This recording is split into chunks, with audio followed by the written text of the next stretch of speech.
A place at the table. Building an airplane was nothing compared to getting research through Langley's grueling literature review process. Present your case, build it, sell it so they believe it. That was the Langley way. Authors of a NASA technical report had to talk about their research and give a lot of information to convince everyone that their theory was correct. Then they faced questions from 4 or 5 people chosen for their expertise in a topic. Sometimes these questions were really tough. The committee members looked for inaccuracies, inconsistencies, incomprehensible statements, and illogical conclusions in the report. After clearing the technical hurdles, a report went through a style, clarity, and grammatical check. A final report might take months or even years to complete. Katherine Goebel sat down with the engineers to review the requirements for the space technology lectures and the research reports that were coming out of the presentations. She asked lots of questions so that she completely understood the problems set before her. "Why can't I go to the editorial meetings?" she asked the engineers. "Girls don't go to the meetings," her colleagues said. "Is there a law against it?" she asked. There wasn't, of course. It wasn't personal, the engineers told her. It was just the way things had always been done. The no woman rule was a matter of principle, not policy.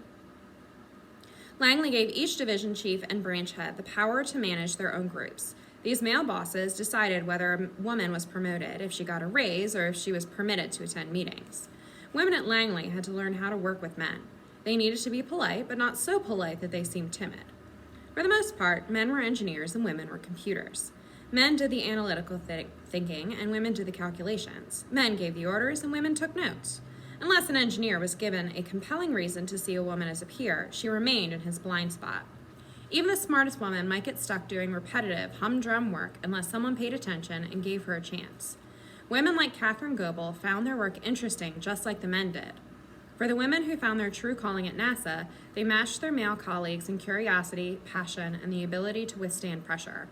The problem was that the women had to get over the high hurdle of low expectations. They needed to prove that they were just as good as men and should be held to the same standards and given the same opportunities. Whatever personal insecurities Katherine Goebel may have had about being a woman working with men or about being one of the few blacks in a white workplace, she didn't let them bother her.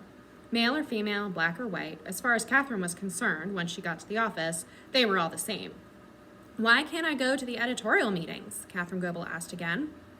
On this issue, like any other, she kept up the questioning until she received a satisfactory answer. Her request came across as gentle but persistent. She wasn't going to let the issue drop. The greatest adventure in history of humankind was happening in the office next door, and she wanted to be a part of it. "Let her go," one of the men finally said, exasperated.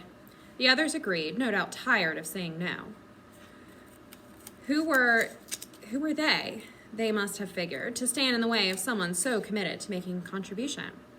In 1958, Katherine Goebel finally made it into the editorial meetings of the Guidance and Control Branch of Langley's Flight Research Division, soon to be renamed the Aerospace Mechanics Division of NASA. She took her place at the table where she knew she belonged. She had a lot to learn and a lot to offer.